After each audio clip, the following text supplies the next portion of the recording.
ఆది కాండము సౌండ్ పెంచాలి. 39వ అధ్యాయము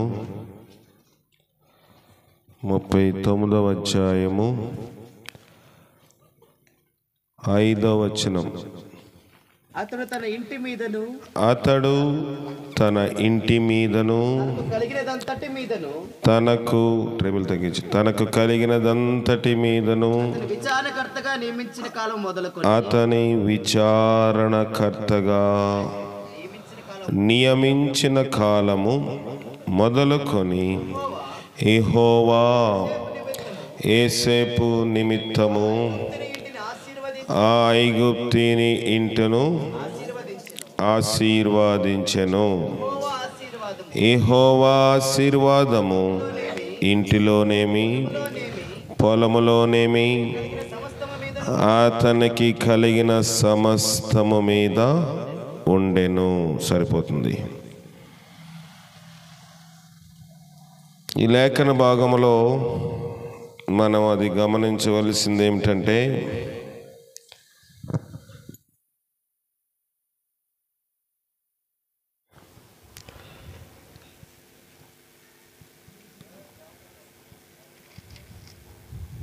తన ఇంటి మీదను తనకు కలిగిన ఇంటి మీదను అతని విచారణకర్తగా నియమించిన కాలము మొదలుకొని యెహోవా యోసేపు నిమిత్తము ఆ ఐగుప్తీని ఇంటిని ఆశీర్వదించెను.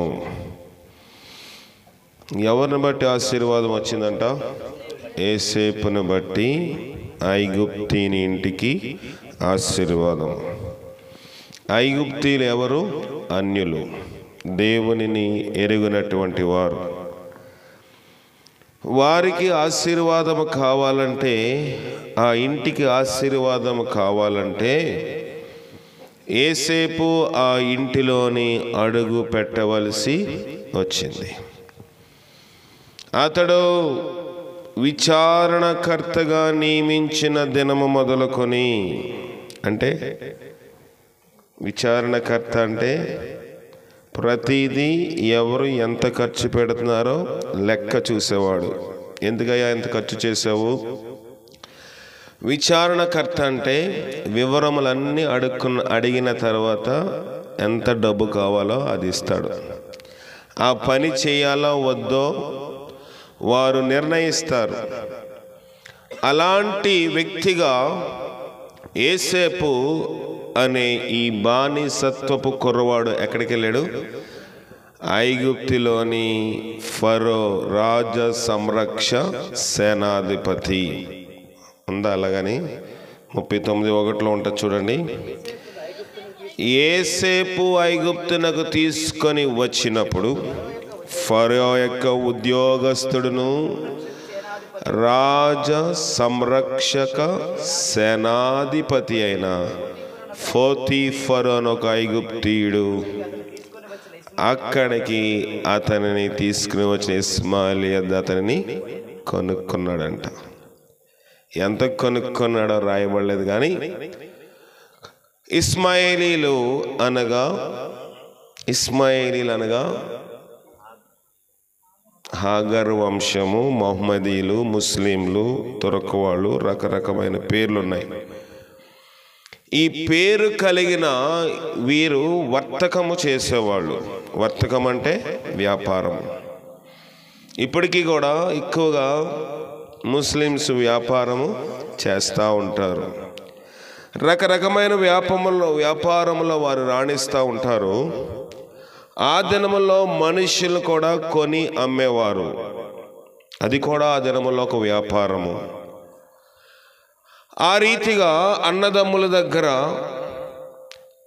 యోసేపుని వారు కొనుక్కొని ఎవరికి అమ్మేశారంట? మంచి బేరము ఎక్కడొచ్చిందో, గిరాకీ ఎక్కడొచ్చిందో అక్కడ అమ్మేశారు. రాజ సంరక్షక సేనాధిపతి అంటే మంచి ఉద్యోగస్తుడు, సెక్యూరిటీ ఆఫీసర్. ఎవరు? పోతీఫరు. రాజుకి సెక్యూరిటీ ఇవ్వడంలోని ముఖ్య పాత్ర వహించేవాడు. రాజుకి ఇప్పుడంటే మనకి కాన్వాయ్లు అన్నీ ఉంటాయి, కానీ ఆ రోజుల్లో కాన్వాయ్లు ఏమీ లేవు. అప్పుడు ఏముండేవి? రథములు ఉండేవి. రాజు ముందు కొన్ని రథములు, రాజు వెనక కొన్ని రథములు నడుస్తాయి. ఈ కాన్వాయ్ని నడిపించడానికి, రథములు నడిపించడానికి కూడా ఇతడి యొక్క అనుమతి కావాలి. రాజు ఎక్కడికి వెళ్ళవలసి వచ్చినా అతడు పైలట్ వెహికల్స్ అన్నీ అరేంజ్ చేసేవాడు. అలాంటి ఉద్యోగస్తుడికి ఆశీర్వాదం లేదా? ఆశీర్వాదం ఉన్నట్లుగా ఉంది, కానీ ఆశీర్వాదము లేదు. ఆస్తి ఉంటే ఆశీర్వాదం అనుకుంటాం, ఇల్లు ఉంటే ఆశీర్వాదం అనుకుంటాము, ఉద్యోగం ఉంటే ఆశీర్వాదం అనుకుంటాము, బంగారము మెళ్ళ ఉంటే ఆశీర్వాదం అనుకుంటాము. ఒక పాయింట్ తగ్గించండి. బంగారము మెళ్ళ ఉంటే ఆశీర్వాదం అనుకుంటాము, ఒక పాయింటే. అయితే మనం గమనించినట్లయితే ఇంకా ఏంటి? మెళ్ళో బంగారము, టౌన్లో ఫ్లాటు, స్థలము, ఇంకేమేమి ఉంటే ఇవన్నీ ఆశీర్వాదం అనుకుంటాం. ఫోతోఫర్కి ఇవన్నీ లేవంటారా? మంచి ఉద్యోగము. అక్కడ 2 మాటలు ఉన్నాయి, చూద్దాం. ఆ మాటల మీద కొంచెం దృష్టి పెడదాము. కాదు, నా 5వ వచనము.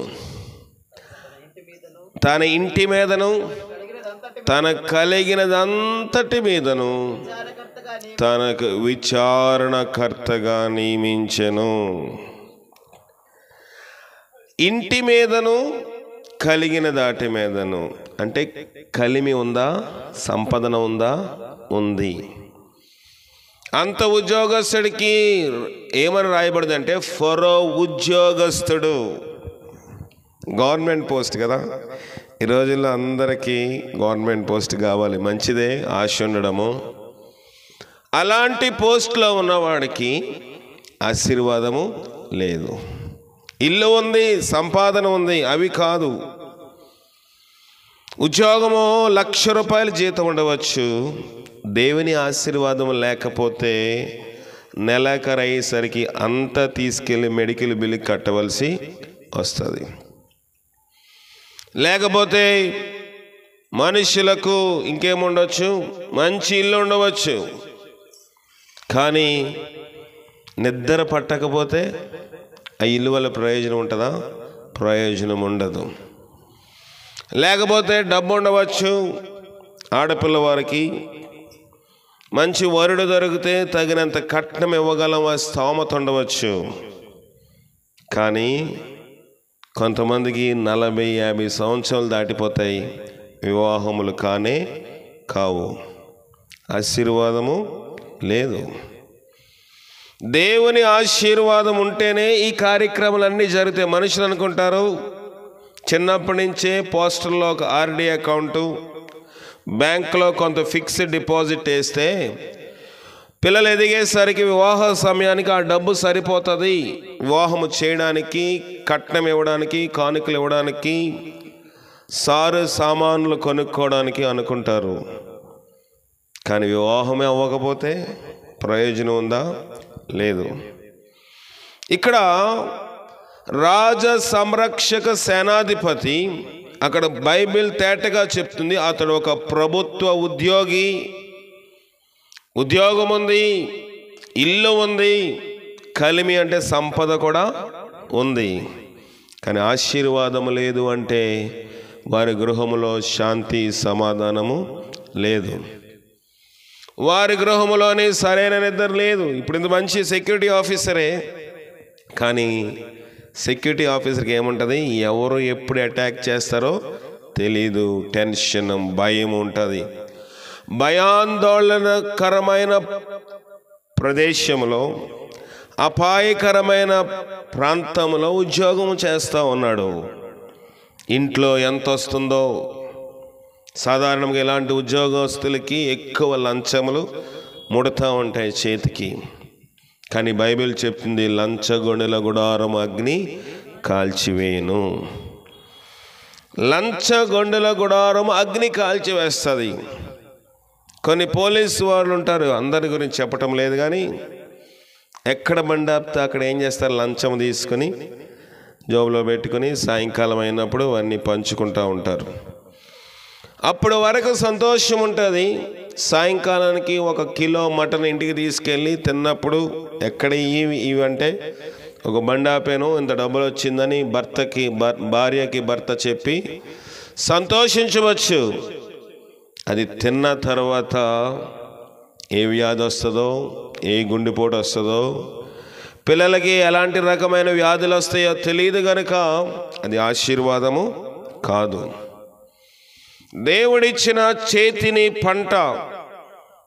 ఇటీవల భయంకరమైన తుఫాను వచ్చింది. చాలామంది పైరులు నేలకు ఒరిగిపోయి వారి కొన్ని 2-3 దినములు, వారం రోజుల్లో ఇళ్లలోనికి తీసుకుని వచ్చి కొట్లలో నిల్వ చేసుకుందాం అనుకున్నారు. అంతా నీట మునిగిపోయింది. వ్యవసాయం చేయడానికి డబ్బులు లేవా? ఉన్నాయి. వ్యవసాయం చేయడానికి పొలము, కయ్య, చేలు లేవా? ఉన్నాయి. వ్యవసాయంలో ఏదైనా వ్యాధి వస్తే దానికి పిచికార్య చేయడానికి ఏమున్నాయి? పురుగుల మందులు కొట్టడానికి కూడా డబ్బులు ఉన్నాయి, పనివారు ఉన్నారు. కానీ దేవుని యొక్క ఆశీర్వాదం లేకపోవటం వల్ల అదంతా నీటిలోని మునిగిపోయింది.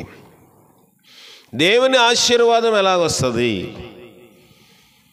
దేవుని ఆశీర్వాదం రావాలి అంటే ఆ గృహములోనికి ఏసేపు అడుగు పెట్టాలి. నీ గృహములోనికి, నా గృహములోనికి దేవుని ఆశీర్వాదం రావాలంటే దేవుని యొక్క సన్నిధి మన గృహంలోని ఉండాలి.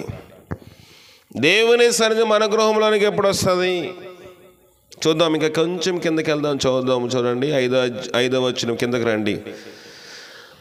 5వ వచనం కిందకి.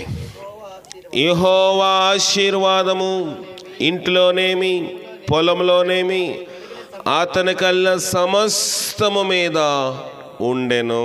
యెహోవా ఆశీర్వాదం ఇంటిలోనేమి పొలంలోనేమి. ఒక విధవరాలు ఉంది బైబిల్లో. ఆమె తల మీద ఏం పెట్టుకుందంట? కట్టెలు పెట్టుకుని వస్తూ ఉంది, పుల్లలు ఏరుకుంటా ఉంది. కట్టెలు, పుల్లలు అంటే మన ప్రపంచంలోని, మన యొక్క సాంప్రదాయంలో అలాంటి కట్టెలతోటో పుల్లలతోటి ఎదురొస్తే అపశకునము, మంచి ఎదురు కాదు. ఆమె యొక్క విధవరాలు. రెండోది, ఆమె పుల్లలతోటి ఎదురొస్తూ ఉంది. ఎవరికి? దైవజనుడికి. మనమైతే పక్కకి వెళ్ళిపోతాం. మనమైతే మీ విధవరాలి ముఖం చూడకూడదు. 2 కట్టెలు తీసుకుని వస్తుంది కనుక ఇది శుభ సూచకము కాదు కనుక పక్కకి వెళ్ళిపోతాం. కానీ దైవజనుడు ఆమె దగ్గరికి వెళ్ళి పలకరిస్తూ ఉన్నాడు. పలకరించి ఆ గ్రామంలోనికి ఎదురు అవుతుండగానే, ప్రవేశిస్తుండగానే దైవజనుడు అన్నాడు, అమ్మా నాకు కొంచెం నీళ్ళు తీసుకునిరా. ఆమె నీళ్ళు ఇంకా తేడానికి వెళ్తుంటే, మొదట నాకు ఒక అప్పము తీసుకునిరా అంటే ఆమె చెప్పింది, అయ్యా నా ఇంట్లో ఆశీర్వాదము లేదు, నా ఇంట్లో ఆశీర్వాదం ఈ పూటకే ఉంది. ఆఖరిగా నేను, నా కుమారుడు ఇద్దరము ఒక అప్పము, 2 చెరుకు ఒక చిన్న అప్పములు అంటే రొట్టెలు చేసుకుని తినేసి, ఇంకా లాస్ట్ ఏమవుతుందో మాకు తెలీదు, మాకు డెస్టినేషన్, మాకు గురి లేకుండా బ్రతుకుతాం. ఈ ఆఖరి అప్పమునకు, ఈ ఆఖరి రొట్టెను, ఈ ఆఖరి దానిని భోజనం సిద్ధపరచుకోవడానికి మా ఇంటిలో కట్టెలు లేవు, పుల్లలు లేవు కనుక వాటిని వేరుకోవడానికి వచ్చాను. దైవజనుడు అన్నాడు, నీవు మొదట నాకు అప్పము తీసుకుని వస్తే భూమి మీద మళ్ళీ వర్షము కురిసే వరకు నీ తొట్టులోని పిండే తక్కువ కాదని, బుడ్లే నూనె కొంచెం అయిపోదని చెప్పాను. దైవజనుడు చెప్పిన మాట విందా? ఎవరైనా ఆ టైంలోని విశ్వాసం ప్రయోగించగలరా? మాకు లాస్ట్ కదా, నీకు పెట్టమంటావేంటి? నీ దగ్గర అంత ఆశీర్వాదం ఉంటే నువ్వు కూడా మోకరించి ప్రార్థన చేసుకుని దేవుడు ఆకాశం నుంచి ఇస్తాడేమో చూడు అని సిలువలో 2వ దొంగ వలె మనం కబుర్లు చెప్తాం. కానీ వెంటనే ఆమె ఏం చేసింది? దైవజనుడి మాటకు లోబడింది. మళ్ళీ భూమి మీద దేవుడు వర్షము కురిపించే వరకు ఆమె తొట్టిలో పిండి కానీ బుడ్ల నూనె అయిపోలేదు. ఆశీర్వాదం ఉందా? ఉంది. దైవజనుడు మాట వినకముందు, వాక్యానికి లోబడకముందు అది వాళ్ళిద్దరికి ఆఖరు రేజు, వాళ్ళిద్దరికి ఆఖరి దినము, ఆఖరి భోజనము, ఆఖరి దినము, ఆఖరి గడియలో ఉన్నారు. కానీ దైవజనుడు దేవుని మాట ప్రకారం వారికి ఆజ్ఞాపించినది చేసినప్పుడు వారు ఆశీర్వదించబడ్డారు. కరువులో వారు ఇతరుల వలె చనిపోలేదు. ఎంత బ్యాంక్ బ్యాలెన్స్ ఉంది ఆమెకి? No bank balance, no fixed డిపాజిట్లు లేవు. బంగారం తీసుకెళ్ళి కొదువ లేకపోతే తాకట్టు పెట్టుకోవడానికి లేదు. చేతిలో చిల్లి గవ్వలేదు, పిండి నూనె మాత్రమే ఉంది. కానీ హృదయం నిండగా ఆమెకు విశ్వాసము సంపూర్తిగా ఉంది. ప్రియమైన దేవుని సంగమా, ప్రియమైన దేవుని బిడ్డలారా, వాక్యం వింటున్న వారులారా, దేవుడు మాట సెలవిస్తూ ఉంది. ఇక్కడ ఆశీర్వాదం లేని వారికి ఆశీర్వాదం దొరికింది. ఇక్కడ భౌతిక సంబంధమైన ఆశీర్వాదం ఫోటోఫర్కు ఉంది. కానీ దేవుని బిడ్డ, దేవుని సేవకుడు, దైవవాక్యముకు లోబడిన వాడు అడుగు పెట్టే వరకు ఆశీర్వాదంలో పరిపూర్ణత లేదు. ఆశీర్వాదంలో పరిపూర్ణత లేదు. ఎప్పుడైతే అతని ఇంట్లో అడుగు పెట్టాడో యెహోవా ఏం చేశాడంట? ఇంటి అడుగు పెట్టిన తర్వాత 5వ వచనము,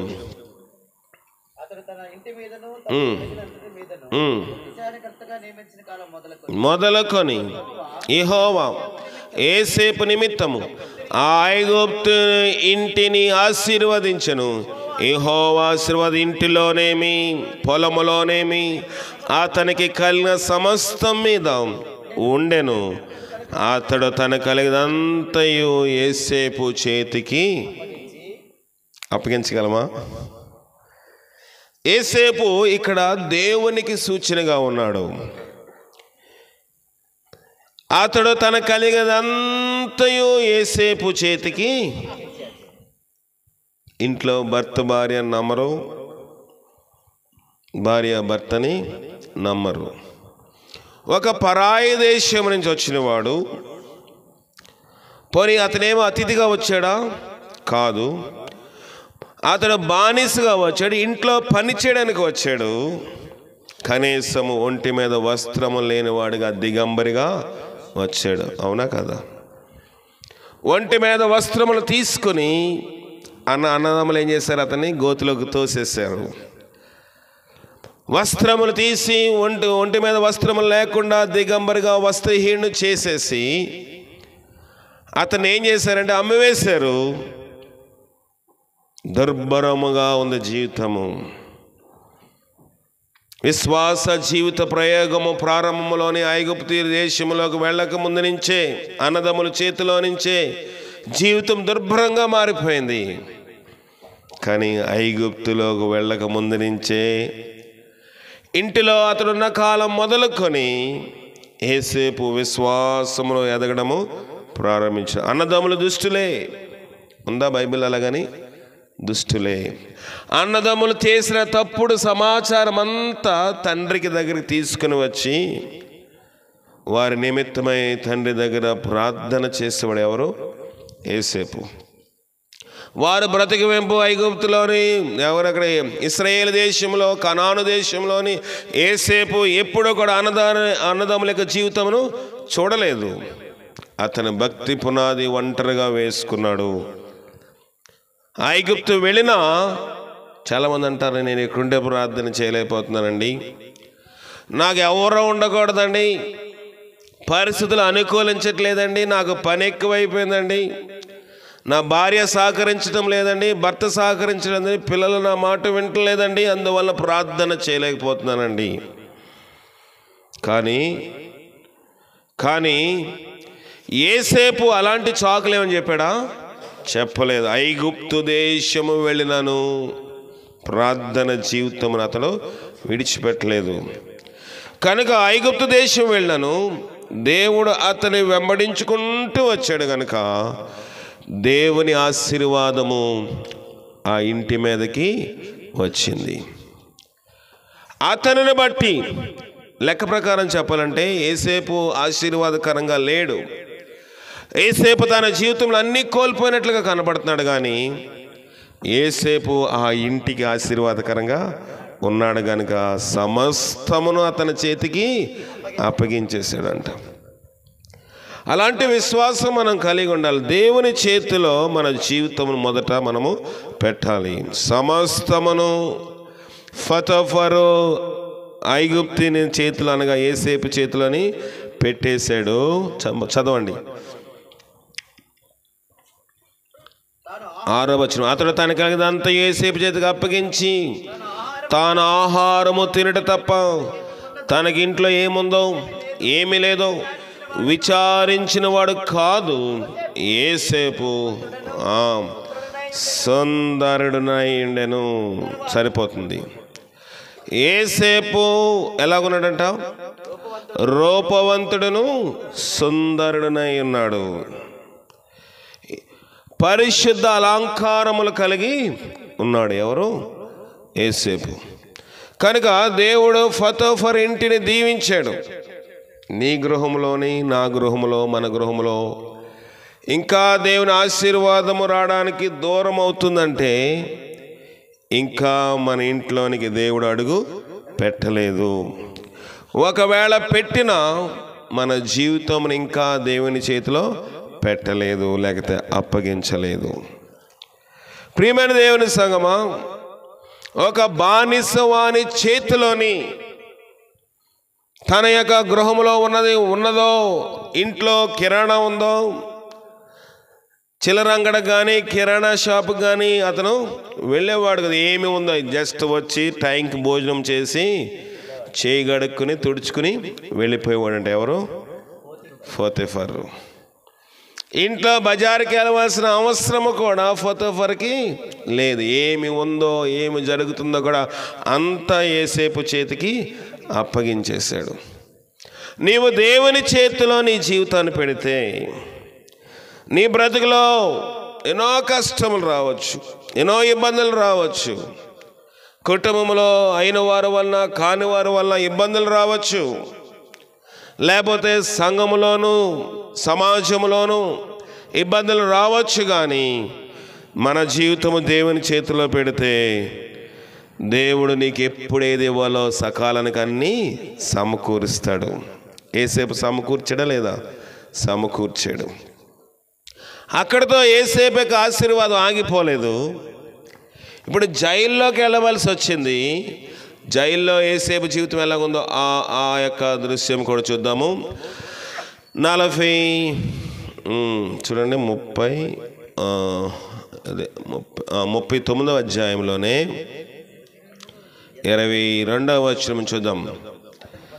22 39 22 నాన్న.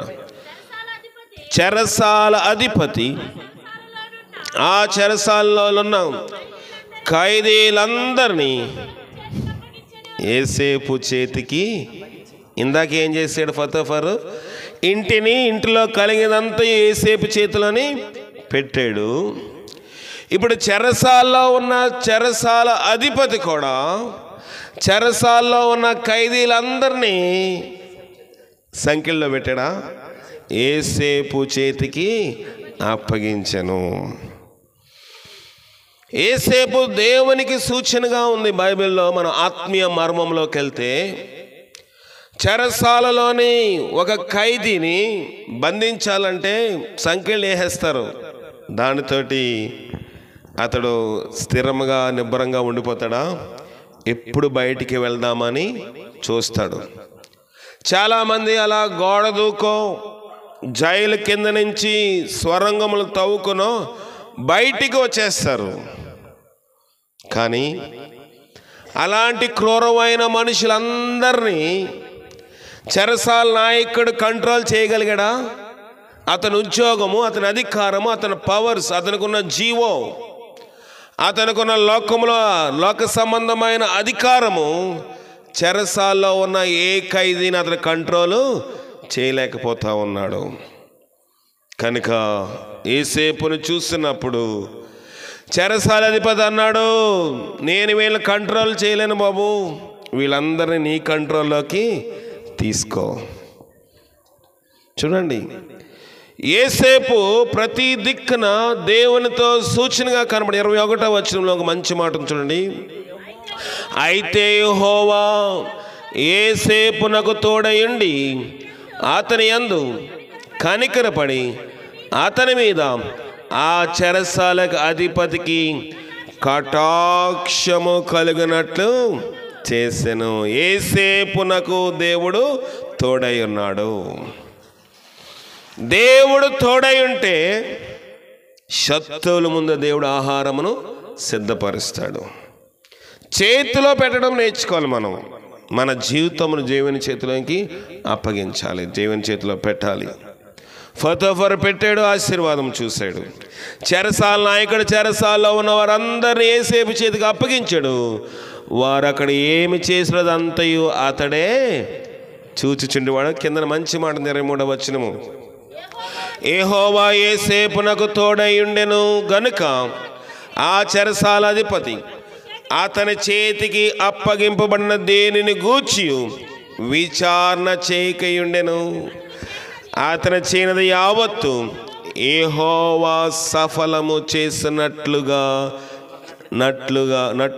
చేసెను. అతడు తన చేతికి అప్పగించబడిన దేనిని గూర్చి కూడా చెరసాల అధిపతి విచారణ చేయలేదంట. ఫతోఫర్ కూడా విచారణ చేశాడా? ఇంట్లో ఏముందో ఏమి లేదో కూడా ఫతోఫర్ ఇంట్లో ఏముందో ఏమి లేదు ఫతోఫర్కి తెలియదు. చెరసాల ఎంతమంది ఉన్నారు, ఎంతమంది ఖైదీలు ఉన్నారు, ఎంతమంది రిలీజ్ చేయాలి, ఎంతమందికి బెయిల్ వచ్చింది, ఎంతమందికి క్షమాపణ వచ్చిందో ఆ విషయాలు ఏమి చెరసాల అధిపతికి తెలియదు. అంతా యోసేపు చేతిలోని పెట్టేశాడు. ఇది 2వ ఘట్టము. 3వ ఘట్టంలోనికి వచ్చేస్తే 40వ అధ్యాయము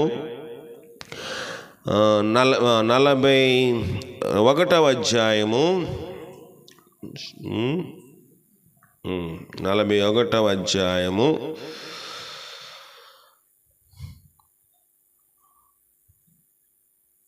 37వ వచనము. ఆ మాట ఫరో దృష్టికిని అతని సమస్త సేవకుల దృష్టికిని యుక్తమై ఉండే గనుక ఫరో తన సేవకులను చూచి ఇతని వలె యోసేపు వలె దేవుని ఆత్మగల మనుషుని కనుగొనగలమా అని అనెను. మరియు ఫరో, దేవుడే ఇదంతయు నీకు తెలియపరచును గనుక నీవలే వివేక జ్ఞానములు గలవారు నా దేశములో ఎవరును లేరు. నీవు నా ఇంటికి అధికారువై ఉండవలెను. నా ప్రజలందరూ నీకు విధేయులయ్యుందురు. సింహాసన విషయంలో మాత్రమే నేను నీకంటే పైవాడనయ్యుందునని యోసేపుతో చెప్పెను. మరియు ఫరో, చూడుము, ఐగుప్తు దేశం అంతటి మీద నేను నియమించి ఉన్నాను యోసేపుతో చెప్పెను. మరియు ఫరో ఉంగరమును తీసి యోసేపు చేతికి పెట్టి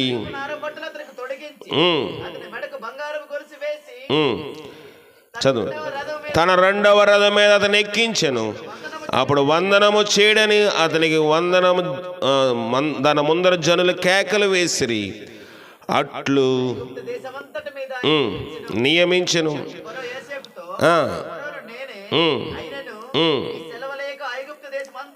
నీ సెలవు లేక ఐగుప్తు దేశం అంతటను ఏ మనుషుడు తన చేతినను కాళ్ళను ఎత్తకూడదని చెప్పాను. పేరు పెట్టి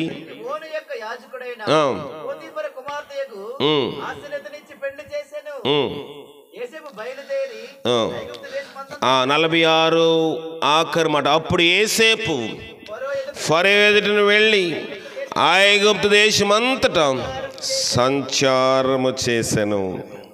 ఇప్పుడు ఫరో కూడా ఏం చేస్తున్నాడు? ఫరోకు కళ వచ్చింది.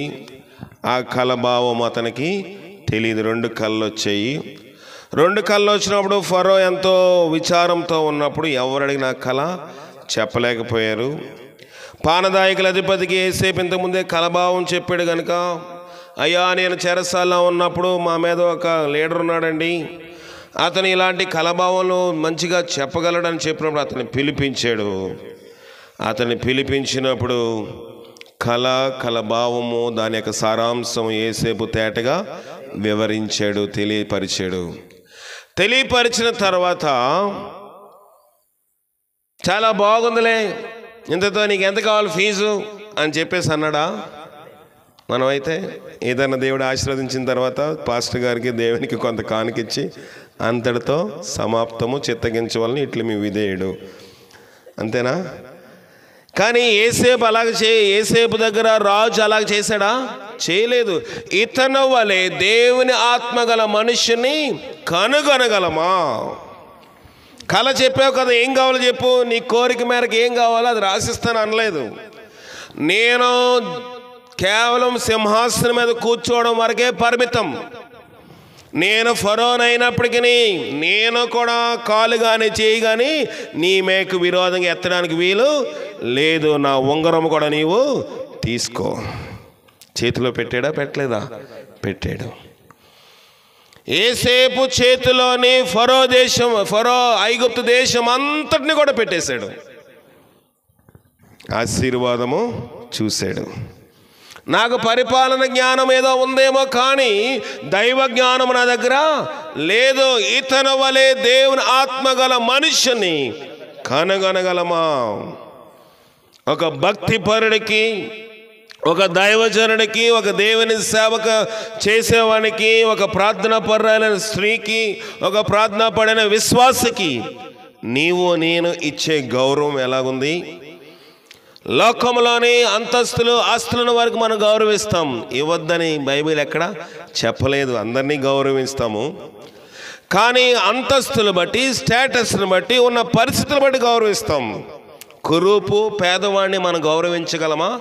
గౌరవించలేం. కానీ ఫతోఫర్ అలాగా చేయలేదు. పనివాడి చేతిలో ఇల్లంతటినీ పెట్టాడు. చెరసాల నాయకుడు చెరసాల్లో ఒక ఖైదీకి ఒక 420 నెంబర్ గల వాడి చేతిలోని ఎవరిని పెట్టాడు? చెరసాల్లో ఉన్న ఖైదీలందరినీ అతని చేతికి అప్పగించాడు. ఇప్పుడు రాజు దగ్గరికి సమస్య వచ్చినప్పుడు, రాజు ఇంటిలోని రాజు మధ్యలో ఒక సమస్య మిగిలిపోయినప్పుడు దేవుని ఆత్మగల మనుషుడైన యోసేపు వచ్చి ఆ కలభావం చెప్పినప్పుడు రాజు అన్నాడు, ఇతని వలె దేవుని ఆత్మగల మనిషిని కాదు, నా దేశంలో శాస్త్రవేత్తలు ఉన్నారు, జ్ఞానులు ఉన్నారు, సైన్సిస్టులు ఉన్నారు, కానీ నీకు లాంటి వాడిని ఎప్పుడు కూడా చూచి ఉండలేదు కనుక సమస్తము నీ చేతికి నేను అప్పగిస్తాను. నా నెక్స్ట్ రథము రాణి గారిది, కానీ రాణికి కూడా నేను ఇవ్వటం, నా 2వ రథంలో నిన్ను కూర్చోబెట్టి ఊరంతా దేశమంతా నిన్ను ఊరేగిస్తాను. దేశమంతా కూడా సంచారము చేసినట్లుగా చేశాడు. విలువ ఉందా మనకి? దేవుడన్నా ప్రార్థించే సహవాసములో, సంఘములో ఉన్న సహవాసం అన్నా, నిజమైన భక్తి చేసేవారి ఎడల, దేవుని కోసం పౌరుషంగా జీవించేవారి ఎడల మనకి గౌరవం, మర్యాద ఉంటే దేవుడు అప్పుడు కూడా మనల్ని ఏం చేస్తాడు? ఆశీర్వదిస్తాడు.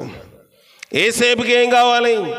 పోతే దేశం నాశనం అయిపోతుంది, పోతే అన్ని దేశాలు కరువుకి వెళ్ళిపోతే నా దేశం కూడా కరువుకి వెళ్ళిపోతుంది. ఎవడో ఐగుప్తీయుడంట, హెబ్రీడంట, బానిసగా వచ్చాడంట, వచ్చింది అక్కడికి ఏదో వచ్చాడు, కానీ అతనికి ఒక నింద ఉంది.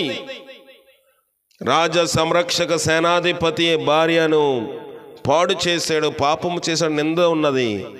అలాంటి వాడికా నేను నా రాజ్యం ఇచ్చేది అనుకున్నాడా? అనుకోలేదు. అతనిలో పాపము, అతనికి కనబడలేదు. కానీ అతనిలోనికి ఫరో గమనించింది ఏంటంటే అతనిలో దేవుని యొక్క ఆత్మ. నువ్వు దేవుని ఆత్మని దైవజనులో, నీ సేవకులో, నీ సంఘములో, లేకపోతే దేవుని యొక్క శక్తిని ఇంకను గ్రహించలేని వాడుగా ఉన్నావంటే ఆశీర్వాదము నీవు నేను చూడలేము. ఆశీర్వాదము చూడాలంటే ఫరో దేవుని ఆత్మను గ్రహించుకోగలిగాడు. రాజనీతి అక్కడ పని చేయలేదు. వస్తు సంపదన పని చేయలేదు, లేకపోతే అతనుకున్న అధికారం పని చేయలేదు. చెరసాల్లో ఉన్న ఒకడు వచ్చి అతని కల చెప్తేనే కానీ కలవరము పోలేదు. ఈ రాత్రికాల సమయంలో నీ కలవరం పోవాలంటే, నీ బాధ పోవాలంటే దేవుని ఆత్మను నీవు పొందుకోవలసిందే. దేవుని ఆత్మ కలిగిన సవాసంలోని సంఘంలో నువ్వు అంటు కట్టబడవలసిందే. నువ్వు రాజువైనా, కురూపువైనా, మంత్రివైనా, రాజకీయవేత్తవైనా, ఏ మతస్థుడమైనా, కులస్థుడమైనా, దేవుని ఆత్మ లేకపోతే నీ జీవితము నా జీవితము కల్వరమే. దేవుని చేతిలో పెట్టారు వాళ్ళు. ఏసేపెక చేతిలోని ఫతఫర్ పెట్టాడు, ఏసేపెక చేతిలోని చెరసాల నాయకుడు పెట్టాడు, ఏసేపెక చేతిలోని సాక్షాత్తు రాజు అయిన ఫరో కూడా పెట్టేశాడు. నువ్వు నేనే పాటోళ్ళమి. రాజు అంతటి వాడే లోబడితే, రాజు అంతటి వాడే సాష్టాంగ పడితే, రాజు అంతటి వాడే గ్రహిస్తే నీకు నాకు ఉన్నది భౌతికంగా ఏమాత్రము ఫరోకి మనం ఎవరైనా సరితొగ్గలం. ఇక్కడున్న ఎవరైనా తోగలేము, ఎక్కడా కూడా తోగలేము. ఫరో యొక్క విందులు, వారి యొక్క భోజనములు, వారి యొక్క భోజనము తినే కంచములు, లేకపోతే ప్లేట్లు, వారి డిష్లు, లేకపోతే డైనింగ్ సెట్లు చూస్తే బహు విలాసవంతమైన జీవితము. కానీ అంటున్నాడు, నేను ఫరోనైనప్పటికీ, నేను ప్రధానమంత్రి అయినప్పటికీ, నేనే దేశ అధిపతిని అయినప్పటికీ, ప్రతి ఒక్కరు ఎవడు కూడా నీ మీద చేయి కానీ కాలు కానీ ఎత్తడానికి వీలు లేదు. నా ఉంగరం కూడా నీదే. నేను నా తర్వాత నా రాణికి, నా మంత్రికి ఇచ్చే రథము కూడా నీకు నేను ఇచ్చేస్తున్నాను. ప్రియమైన దేవుని సంగమా, దేవుని చేతిలో పెడదాం. దేవుని యొక్క చేతిలో మన జీవితం పెడదాం. దేవుని యొక్క సముఖంలో కూర్చున్న మనము సంవత్సరం గడిచిపోతూ ఉన్నాయి. ఈ 2023వ సంవత్సరము, ఈ 2023వ సంవత్సరము ఈరోజు ఏ రోజు? 27వ తారీఖు. ఇంకా 3 రోజులు ఉందా? 4 రోజులు ఉంది ఈ సంవత్సరము అంతము అయిపోవడానికి. నూతన సంవత్సరంలో ప్రవేశపెడుతున్నాం. మనం ఏం చేసామో చూసుకుంటామా? మన జీవితంలో మనం ఎక్కడ పెట్టాము? మన జీవితాన్ని ఎక్కడ కాలవ్యాపనం చేసాము? ఎవరి చేతిలో పెట్టాము? మన జీవితము ఎక్కడ మనం కాలవ్యాపనం చేసి టైంను వృధా చేసుకుని, బ్రతుకును పాడు చేసుకుని, ఎన్నో విషయములో దేవుని యొక్క ఆత్మ లేని వారిగా జీవించి ఎన్నో కష్టములు కొని తెచ్చుకుని ఉంటాం. ప్రభు మనల్ని హెచ్చరిస్తుంది ఏంటంటే, దేవుని చేతిలో పెట్టు. ఆ విధవరాలు విశ్వాసం గలదానిదై తనకున్న పిండితోటి, తనకున్న నూనెతోటి తీసుకుని వెళ్ళి దైవజనుడి చేతిలోని పెట్టింది. ఒక్కరోజు ఆశీర్వాదం, ఒక్కరోజు దీవెన, మళ్ళీ కరువు వచ్చే వరకు దీవెన ఆగిపోలేదు. ఒక యవనస్తుడు ఉన్నాడు, ఆ చిన్న బిడ్డవాడు. అతడు కూడా ప్రార్థనకు వచ్చాడు. మీటింగ్లో కూర్చున్నాడు. వాళ్ళ మమ్మీ క్యారేజ్ కట్టింది. క్యారేజ్ కడితే చిన్నపిల్ల ఏం చేస్తారు చెప్పండి? తినేస్తూ ఉంటారు. నేను చిన్నప్పుడు లో నర్సరీలో ఉన్నప్పుడు, లో నర్సరీ అంటే ఎల్కేజీ, నర్సరీలో ఉన్నప్పుడు నేను పొడుగ్గా ఉన్నప్పుడు నేను బ్యాక్ బెంచ్లో కూర్చుని పెట్టేవారు.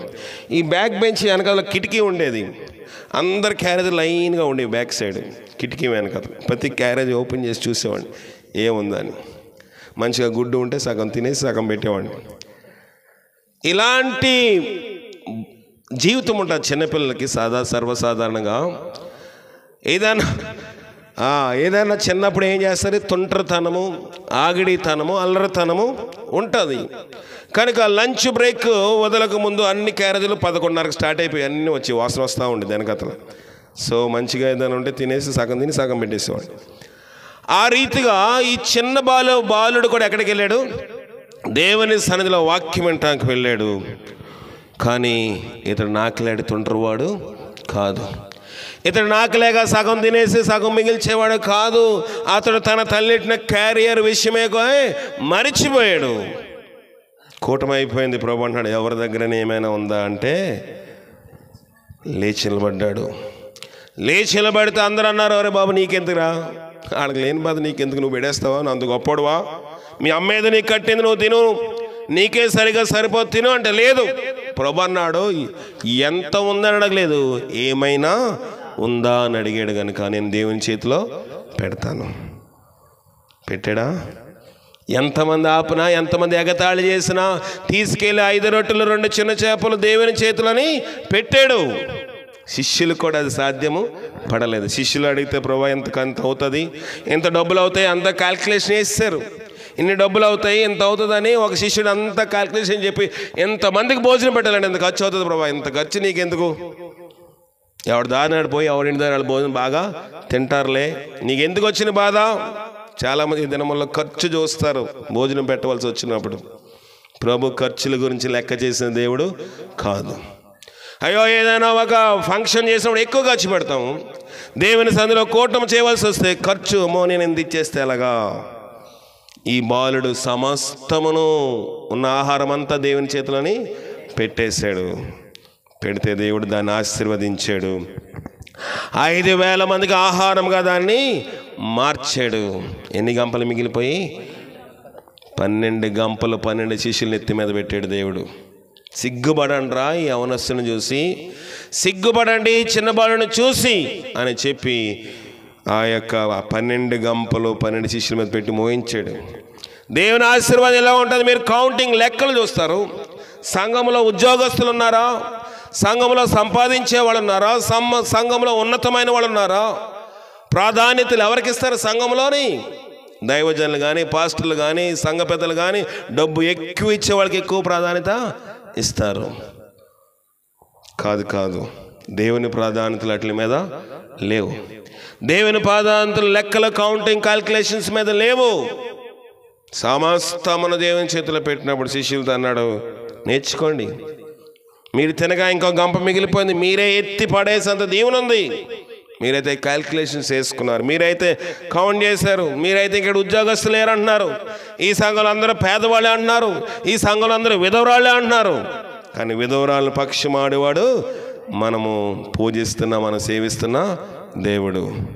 ఈ రాత్రికాల సమయంలో ఈ కుటుంబంలోనికి యేసేపు వలె దేవుని ఎలాగ స్వీకరించారో ఫతోఫరు, లేకపోతే చెరసాల నాయకుడు, లేకపోతే ఫరో, ఈ గృహం కూడా అలా స్వీకరించి యేసేపు దినములో చూసిన ఆశీర్వాదం ఈ గృహం మీదకి వచ్చి, మేము విధవరాళ్ళు, మాకు భర్త లేదు, మాకు ఇంకెవరు లేరు, మొగ దిక్కు లేదని నిరుత్సాహపడకుండా ప్రభుతో నడుచుకున్నట్లుగా పరిశుద్ధాత్మ శక్తి మనకు సహాయం చేసి కాపాడుగాక. ప్రార్థన చేసి